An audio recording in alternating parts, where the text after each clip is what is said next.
that'll bring me in the future. Just having written podcast episodes where I might see some value in it if I want to write something, a book or something on like how I created my podcast, or, you know, so some kind of like self, like just biography or something. I feel like that'll come in handy. And also for memories too. Like I always tell my daughter, I'm like, listen, I'm gonna give you all these episodes to read and you can see like how I developed them. And so I do it for, you know, I do write them out for many reasons, but I also like order, like organization, and knowing that what I'm talking about is going somewhere, because sometimes you could just go around in circles. Yeah, you can. And not even catch yourself till it's too late and the episode's already released. And you're like, damn, I said that 7 times? Right. Groundhog Day? Like, really? Right. Like, oh, okay. 7 times, Michelle. Okay, girl. Yeah. I'm really passionate about that.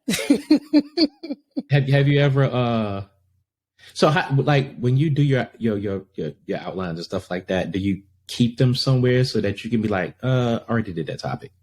Yeah, I keep them in my notes. Okay. Like, so I do go over, and I also make sure, like, if I'm thinking about something that feels like deja vu to me, I always go back to all my notes. I'm like, did I talk about this? Did I talk about something very similar to it? So I do like going back to my notes and just kind of comparing and saying, okay, no, I didn't talk about this. Or it might sound similar, but the twist I have now is way different. So I can talk about it without sounding, you know, repetitive. Yeah. I keep in Google Notes and keep them all there. And when we do an episode, I cut it out and I put it in the old episode 1 and that's it. You're done. Burnout. No, the burnout is real. It's a lot of work. It really is. Like, it's not just sitting down in front of a mic and talking and saying, okay, my job is done. No, it takes so much. Yeah, it does. It really does. Yeah. So the question I've been waiting to throw out there, the infamous Comai. Bloop. Oh yeah. That's how did this interesting character, alter ego, personality come to life? Where the hell did she come from? Because every time I hear Comai, I just lose my shit. Listen, because she's crazy, yo. Okay. So Comai, all right. So I told you, born and raised in the Bronx. And I was surrounded by a lot of Dominican, Puerto Rican, and Black women. And for some reason, no matter whether if they were Black, if they were Dominican, if they were Puerto Rican, to me, they all sounded exactly the same. And it was that little lady by the window, because it was all of them. Who they'll tell you who got shot, who did it, where they was, where they was standing, what kind of gun they had. And I'm just like, how do you guys know? Go to work. What do you mean? And these were the women who led, you know, like the block, like everybody knew who all these women were. So for me, in my mind, they all became this bubblegum of a people. And to me, they're all like the same. I'm telling you. So I clearly remember I had neighbors. Okay, on each floor in my mother's building, we had 4 apartments. And on our floor, we were all Dominican. But then upstairs, they were all Puerto Rican and 1 Mexican family. And then right above us, there were like 2 Puerto Ricans and then 2 Dominicans.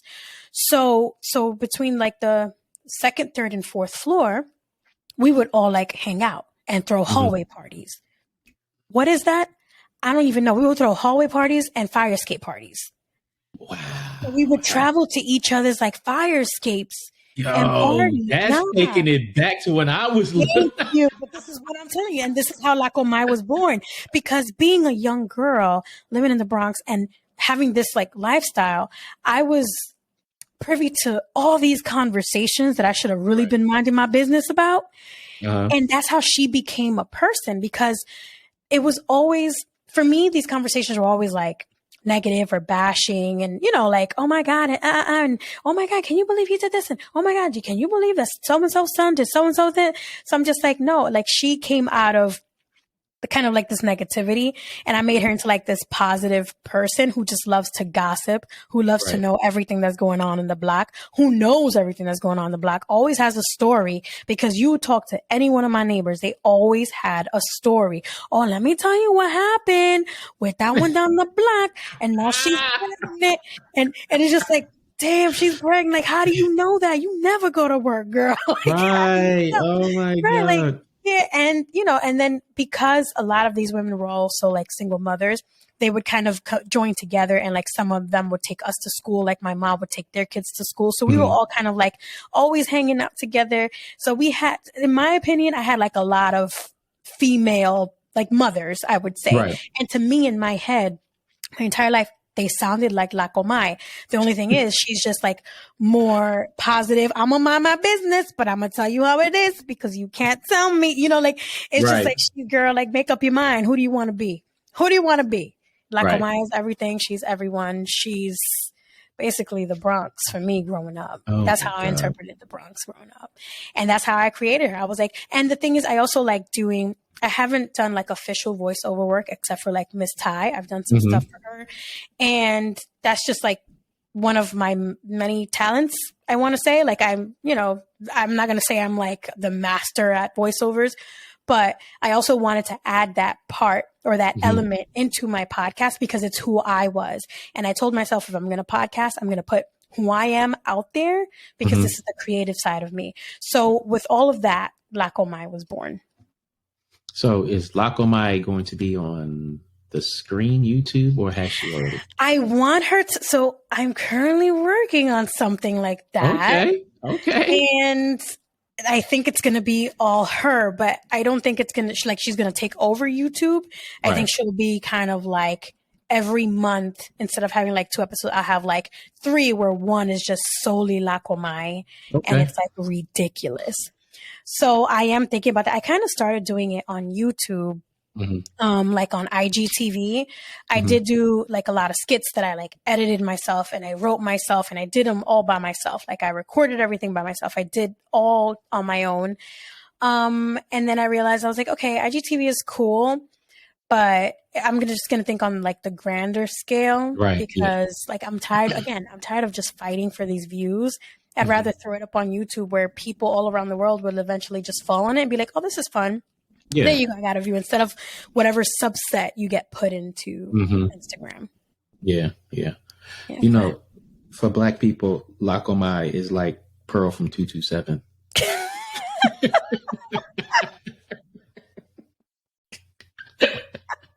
She's crazy, yo. Always in the damn window telling people's business. Always. Gosh. And then she always has her little nail in her mouth because she's always like, oh, and that's how I envision her. If you see her out the window, know that your mother's gonna know who you was making out with. Exactly. Because La Comai is gonna tell, and then she's gonna see you and be like, oh my God, you got in trouble. I don't even know why. Because of you. Sis, you told on me. What you mean? And then try to slither some details out of you so she can run back and tell again. Exactly. Like, is that your boyfriend? Oh my God, he's so cute. You guys want to come over? And then as soon as you leave, listen, she was in my house with her boyfriend, but I'd rather see her in my house than on the street. Because you always got to put a twist. I'd rather see her in my house than in the street. Yeah. All right. So one more question. Was there or is there a specific message that you want to put out for the world to like gravitate to, or that you want to share?